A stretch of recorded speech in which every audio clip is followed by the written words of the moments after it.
Nanguna sa pagpanghatag og asistan si Pangulong Bongbong Marcos sa mga mag-uuma ug mananagat nga apektado sa El Nino sa Davao del Norte ug Davao del Sur karong adlaw.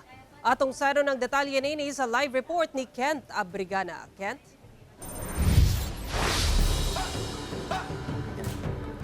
Sara, libuan ka mga benepisyaryo gikan sa Davao del Norte ang nakadawat og hinabang kaganihang buntag samtang misaad sab ang Pangulo sa iyang talumpati nga magpadayon ang proyekto o programa alang sa katawhan ilabi na sa mga mag-uuma.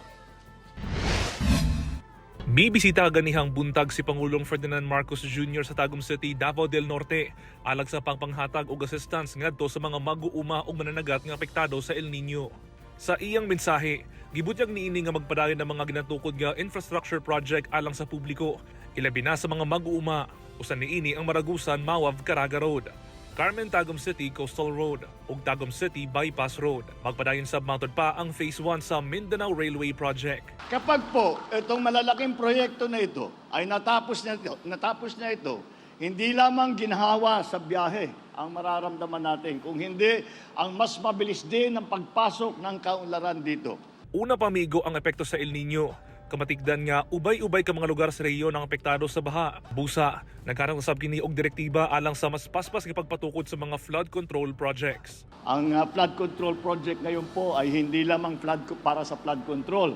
Nag-iipon din tayo ng tubig para sa irigasyon, para sa freshwater supply ng ating mga iba't ibang household. Aduna sab kini plano nga alternative source of energy nga naka-integrate sa flood control project.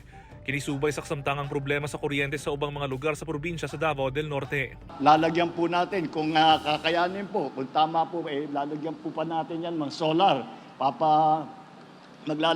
Sila yung nakalutang na solar para meron din tayo makukuhang kuryente na libre galing sa araw. Gipangunahan sa Pangulo ang pagpangapadapod og assistance sa kapin 10,000 ka benepisyaryo, lakip ang fuel discount, seed subsidy ug farming machinery sa mga taga Davao del Norte. Nakadawat sab og 10,000 pesos nga assistance sa mga apektadong mag-uuma ug mananagat sa Davao del Sur ug Davao Occidental.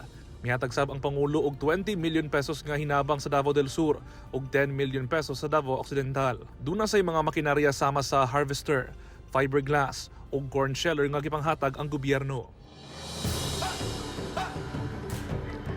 Sara, gawas sa kalsada ug ang ginatangan nga Mindanao Railway Project gibutyag ni Pangulong Marcos sa iyang talumpati ang plano nga pagatukurong 7-story hospital sa Tagum City nga matud pa magahatag og dekalidad nga serbisyong medikal alang sa mga Davaoenyo. Sara.